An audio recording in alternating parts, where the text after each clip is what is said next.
जय मसीह की आराधना भवन बहेरा में आज आपका स्वागत है। आज का वचन का जो शीर्षक है वह है जीवन की पुस्तक। परमेश्वर का वचन इस प्रकार से कहता है, प्रकाशित वाक्य की पुस्तक उसका 20 अध्याय उसका 15 वचन में इस प्रकार से लिखा है, जिस किसी का नाम जीवन की पुस्तक में लिखा हुआ ना मिला वह आग की झील में डाला गया। हालेलुया। परमेश्वर का वचन हमें इस प्रकार से बता रहा है। अजीब बात है कि स्वर्ग में भी पुस्तकें हैं, कोई माने या ना माने, परंतु बाइबिल पर विश्वास करने वालों को तो इस सच्चाई पर विश्वास करना पड़ेगा। यह कोई कहानी नहीं है। परमेश्वर कभी झूठ नहीं बोलते। तीतुस उसका 1 अध्याय उसका 2 वचन इस प्रकार से कहता है, उस अनंत जीवन की आशा पर जिसकी प्रतिज्ञा परमेश्वर ने जो झूठ बोल नहीं सकता सनातन से की है। आमीन, हालेलुया। हमारे जन्म से पहले एक किताब स्वर्ग में तैयार की जाती है। उसमें हमारे एक एक अंग का हिसाब लिखा जाता है।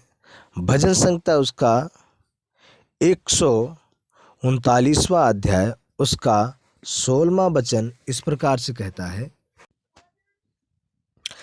तेरी आंखों ने मेरे बेडौल तत्व को देखा और मेरे सब अंग जो दिन दिन बनते जाते थे वे रचे जाने से पहले तेरी पुस्तक में लिखे हुए थे। Hallelujah, hallelujah.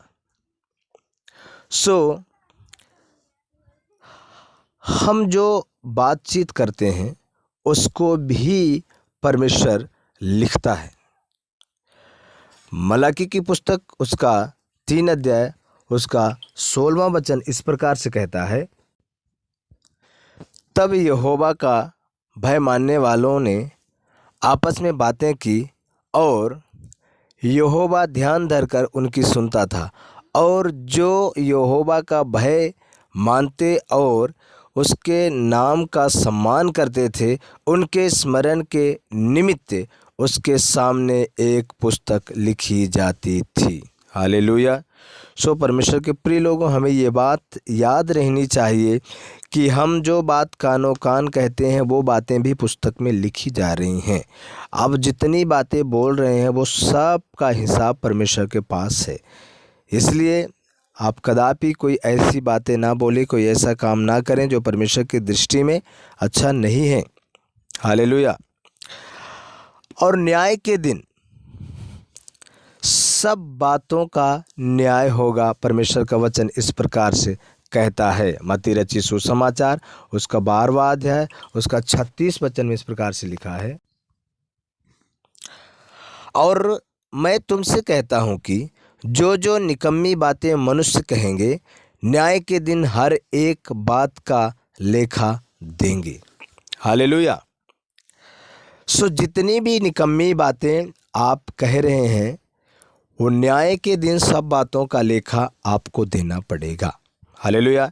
प्रकाशित वाक्य उसका 20 अध्याय उसका 12वां वचन इस प्रकार से कहता है, प्रकाशित अध्याय उसका प्रकाशित जो पुस्तक है प्रकाशित वाक्य की उसका 20वां अध्याय और उसका 12वां वचन जो कहता है वहाँ पर इस प्रकार से लिखा है, फिर मैंने छोटे बड़े सब मरे हुओं को सिंहासन के सामने खड़े हुए देखा और पुस्तकें खोली गई, और फिर एक और पुस्तक खोली गई जो कि जीवन की पुस्तक है, और जैसे उन पुस्तकों में लिखा हुआ था उनके कामों के अनुसार मृतकों का न्याय किया गया। हालेलुया।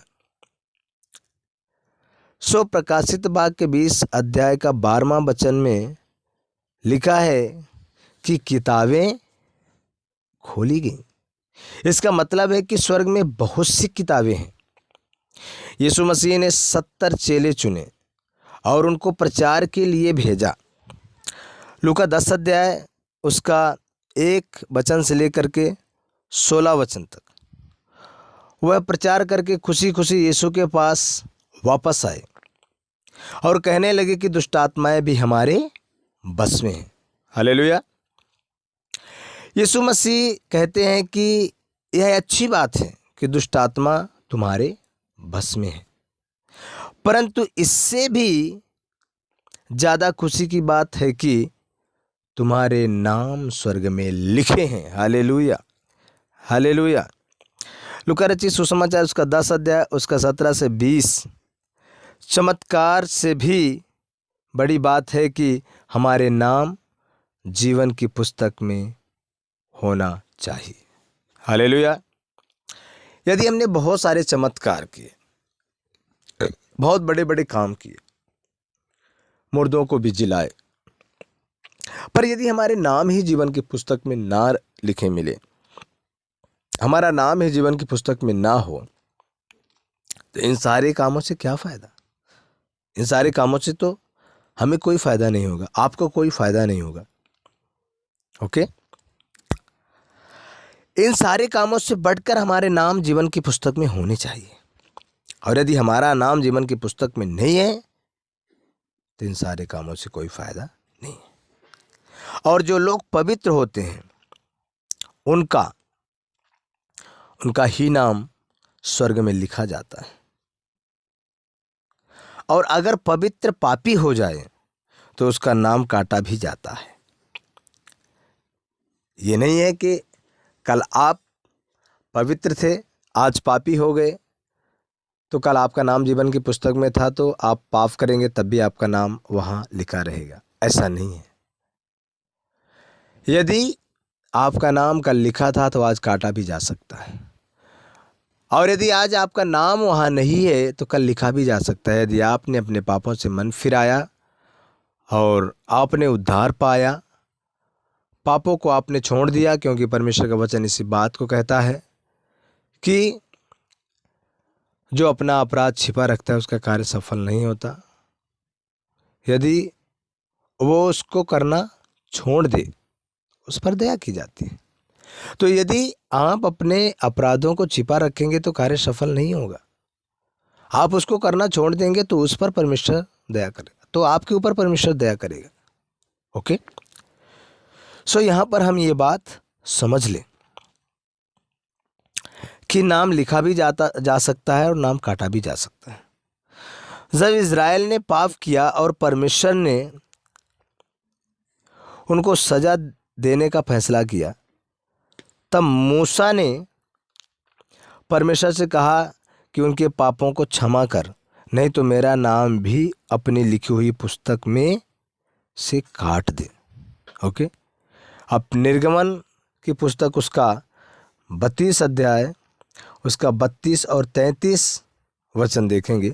परमेश्वर ने कहा, मैं तेरा नाम नहीं काटूंगा, जो पाप करेगा उसका ही नाम मैं काटूंगा।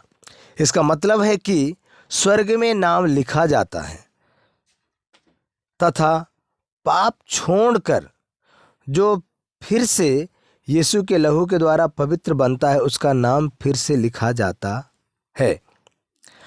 पहला यूहन्ना उसका 2 अध्याय उसका 1 और 2 वचन इस प्रकार से कहता है।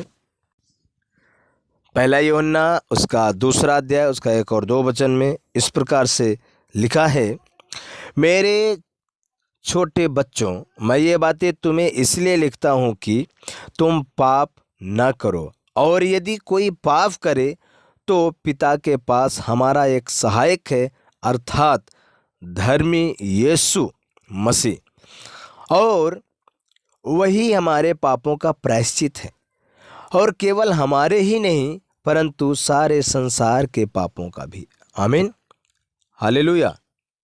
सो हमें इस बात को समझने की आवश्यकता है। यीशु मसीह ने 12 चेलों को चुना कि वह दुष्ट आत्माओं को निकालें और बीमारों को चंगा करें। उनमें यहूदा इस्करियोती भी था। मत्ती रचित सुसमाचार उसका 10 अध्याय उसका 1 से 4 वचन तक पढ़ेंगे। वह भी बीमारों को चंगा करता था, परंतु यीशु ने उसको शैतान कहा। ओके, यूहन्ना रचित सुसमाचार उसका 6 अध्याय उसका 70 वचन आप पढ़ेंगे। वहां इस प्रकार से लिखा है, यीशु ने उन्हें उत्तर दिया, क्या मैंने तुम 12 को नहीं चुन लिया, तो भी तुम में से एक व्यक्ति शैतान है। ओके, सो यहाँ पर यीशु मसीह इस प्रकार से कह रहे हैं, और शैतान का नाम जीवन की पुस्तक में नहीं हो सकता। चमत्कार तो यीशु के नाम में होते हैं, यह कोई मनुष्य नहीं करता, यह तो यीशु करता है। इन चमत्कारों से स्वर्ग का कोई संबंध नहीं है। आप कभी भी इस भूल में ना रहें कि आपकी प्रार्थनाओं से बीमार चंगे होते हैं, दुष्ट आत्माएं निकाली जाती हैं, मुर्दे जीवित होते हैं, तो आपका नाम जीवन की पुस्तक में लिखा है या आप स्वर्ग राज्य जाएंगे, आप चाहे जो भी करें। ऐसा नहीं है। ये चंगाई सिर्फ इस पृथ्वी तक है, और चंगाई तो प्रभु यीशु मसीह के नाम से होती है। किसी मनुष्य के अंदर वो पावर नहीं है। लेकिन स्वर्ग राज्य में जाने के लिए हमारी योग्यता जो है वो पवित्रता है। हमें पवित्र होना है। इस बात को हमेशा ध्यान में रखें। Hallelujah, hallelujah. सो हम इस बात को जानते हैं कि इन चमत्कारों से स्वर्ग का कोई संबंध नहीं। स्वर्ग का संबंध पवित्रता से है। आज सवाल यह नहीं है कि हम यीशु के नाम में कितने चमत्कार करते हैं, परंतु सवाल यह है कि क्या हम यीशु के लहू के द्वारा पवित्र किए हैं? क्या हम यीशु के लहू के द्वारा पवित्र किए गए हैं या नहीं? अगर नहीं तो आज मौका है, इस वक्त का फायदा उठाएं और पवित्र बनकर स्वर्ग जाने को तैयार रहें। लाजर नाम के भिखारी ने कोई चमत्कार नहीं किया। उसके शरीर में फोड़े थे और उसका कोई भी फोड़ा अच्छा नहीं हुआ। घावों से भरा हुआ था, बाइबल इस बात को कहती है, और उसके घावों को कुत्ते चाटते थे। उस धनवान की डोरी पे बैठा करता था, उसे बैठा दिया जाता था वहां।